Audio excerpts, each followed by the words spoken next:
അഷ്റഫുൽ ഖൽഖ് സല്ലല്ലാഹു അലൈഹി വസല്ലം തങ്ങൾ പറഞ്ഞു, ഒരു സ്ത്രീ ഒരു ചെറിയ കുട്ടിയെയും എടുത്തിങ്ങനെ പോകുന്നു, മുല കുടിക്കുന്ന കുട്ടി. ആ കുട്ടി മുല കൊടുത്തിങ്ങനെ കൊണ്ടുപോകുമ്പോ ഒരു വലിയ കുതിരപ്പുറത്ത് ഒരു വലിയ നേതാവ് വന്നിറങ്ങി. ആളുകളൊക്കെ ആ നേതാവിനെ ബഹുമാനിക്കുന്നു, എല്ലാവരും സ്വീകരണം നൽകുന്നു. ഈ മുല കുടിക്കുന്ന ഉമ്മ, മുല കുടിക്കുന്ന കുട്ടി മുല കുടിച്ചുകൊണ്ടിരിക്കുമ്പോ ഈ കുട്ടിയോടുള്ള സ്നേഹവാത്സല്യത്താൽ ഈ ഉമ്മ എന്ന് ദുആ ചെയ്തു, അല്ലാഹുവേ എന്റെ മകനെ ഈ ജനങ്ങളൊക്കെ ബഹുമാനിക്കുന്ന ഈ നേതാവിനെ പോലെ നീയൊന്ന് ആക്കിത്തരണം അല്ലാ. മകന്റെ പുരോഗതി ആഗ്രഹിക്കുന്ന ഉമ്മ ഈ പ്രാർത്ഥന നടത്തിയപ്പോ ഇമാം ബുഖാരി റിപ്പോർട്ട് ചെയ്യുന്ന ഹദീസിൽ കാണാം, അല്ലാഹുവിന്റെ റസൂൽ നമ്മെ പഠിപ്പിക്കുന്നു, മുല കുടിക്കുന്ന കുട്ടി മുലയങ്ങ് വിട്ടുകളഞ്ഞു. പടച്ച റബ്ബിനോട് പ്രാർത്ഥിക്കുന്നു, അല്ലാഹുമ്മ ലാ തജ്അൽനീ മിസ്ല, അല്ലാഹുവേ എന്നെ നീ അവനെ പോലെ ആക്കല്ല അല്ലാ.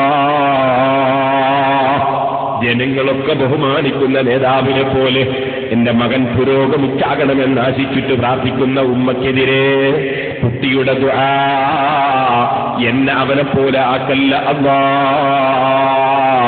സംസാരത്തിന് പ്രായമെത്താത്ത കുട്ടി സംസാരിക്കുന്നു, അത് തന്നെയും കുട്ടിക്ക് പ്രതികൂലമായി പ്രാർത്ഥിക്കുന്നു.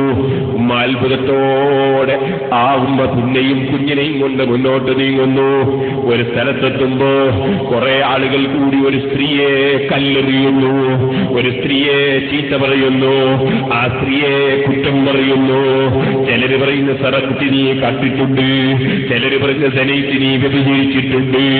ഈ പെണ്ണിന്റെ പേരിൽ ആരോപണത്തിന്റെ മേൽ ആരോപണം തന്നെ. എല്ലാവരും പെണ്ണിനെ ശകാരിക്കുന്നു. ഈ ഉമ്മക്ക് വേദന തോന്നി. ഈ ഉമ്മ ദുആ ചെയ്തു, അല്ലാഹുമ്മ ലാ തജ്അൽനി മിസ്ലാം, അല്ലാഹുവേ എന്റെ മകനെ ഒരിക്കലും ജനങ്ങളൊക്കെ കുറ്റം പറയുന്ന, ജനങ്ങൾ നിസ്സാരപ്പെടുത്തുന്ന ഈ സ്ത്രീയെ പോലെ നീ ആക്കല്ലേ അല്ലാ. മുല കുടിക്കുന്ന കുട്ടി, സംസാരത്തിന് പ്രായമെത്താത്ത കുട്ടി മുല വിട്ടുകളഞ്ഞു. പടച്ച റബ്ബിനോട് ഉറക്കെ പ്രാർത്ഥിക്കുന്നു, അല്ലാഹുമ്മ ജഅൽനീ മിസ്ലഹാ, അല്ലാഹുവേ ആ സ്ത്രീയെ പോലെ എന്നെ ആക്കിത്തരണേ അല്ലാ. ഉമ്മ ചോദിക്കുന്ന എന്ത് അത്ഭുതമാണ് കുട്ടി, സംസാരത്തിന് പ്രായമെത്താത്ത നീ സ്ഫുടമായി പ്രാർത്ഥിക്കുന്നു. മാത്രമല്ല ആദ്യം നീ ഒരു നേതാവാകണമെന്ന് മനസ്സിലാക്കി ഞാൻ പ്രാർത്ഥിച്ചപ്പോ നീ അത് വേണ്ടെന്ന് പ്രാർത്ഥിച്ചു. ഇപ്പോൾ നീ ജനങ്ങളൊക്കെ കുറ്റം പറയുന്ന, അവമതിക്കപ്പെടുന്ന ഒരാളാകരുതെന്ന് മനസ്സിലാക്കി ഞാൻ ഈ പെണ്ണിനെ ജനങ്ങൾ ശകാരിക്കുന്നത് കണ്ടപ്പോ അതുപോലെ എന്റെ മകനായി പോകരുതെന്ന നിലക്ക് വാത്സല്യപൂർവ്വം പ്രാർത്ഥിക്കുമ്പോ നീ അതിനെതിരെയും പ്രാർത്ഥിച്ചല്ലോ മോനെ. അല്ലാഹു ആ കുട്ടിക്ക് വീണ്ടും സംസാരത്തിന് ശക്തി നൽകുന്നു. ആ മുല കുടിക്കുന്ന കുട്ടിയുടെ മറുപടി, ഉമ്മ ആദ്യം നിങ്ങൾ ഒരു വലിയ നേതാവിനെ കണ്ടപ്പോ, ജനങ്ങൾക്കിടയിൽ ബഹുമാനമുള്ളവനെ കണ്ടപ്പോ അതുപോലെ എന്നെ ആക്കിത്തരണമെന്ന് പ്രാർത്ഥിച്ചില്ലേ? ആ മനുഷ്യൻ കിബറനാണ് ഉമ്മ, മനസ്സിന്റെ ഉള്ളിൽ അഹങ്കാരിയാണ് ഉമ്മ, ജനങ്ങൾക്കിടയിൽ വലിയ സ്ഥാനമുള്ളവനാണ്. പടച്ചവന്റെ അടുക്കൽ അവനൊന്നുമല്ല, അവൻ ധിക്കാരിയാണ്, അഹങ്കാരിയാണ്. റബ്ബിന്റെ അടുക്കൽ അവൻ പരാജിതൻ തന്നെ. അതേ സമയത്ത് നിങ്ങൾ ജനങ്ങളൊക്കെ കുറ്റം പറയുന്ന പെണ്ണിനെ കണ്ടില്ലേ?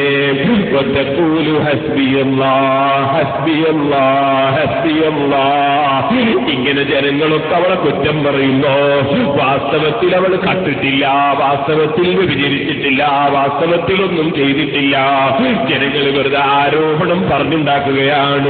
വതഖൂലു ഹസ്ബിയല്ലാഹ് ഹസ്ബിയല്ലാഹ്, എനിക്കല്ല മതി, എനിക്കല്ല മതി, എനിക്കല്ല മതി. എന്റെ രഹസ്യവും പരസ്യവും അറിയുന്ന രാജാവുണ്ടല്ലോ, ആ പെണ്ണ് തവക്കുലിലാണ് ഉമ്മ, അല്ലാഹുവിങ്കിൽ ഹബ്ബുള്ള പെണ്ണാണ് ഉമ്മ. ഈ ചെറിയ കുട്ടി മറുപടി പറയുന്ന ഇമാം ബുഖാരി സഹീഹുൽ ബുഖാരിയിൽ റിപ്പോർട്ട് ചെയ്യുന്നു. ആ ഹദീസ്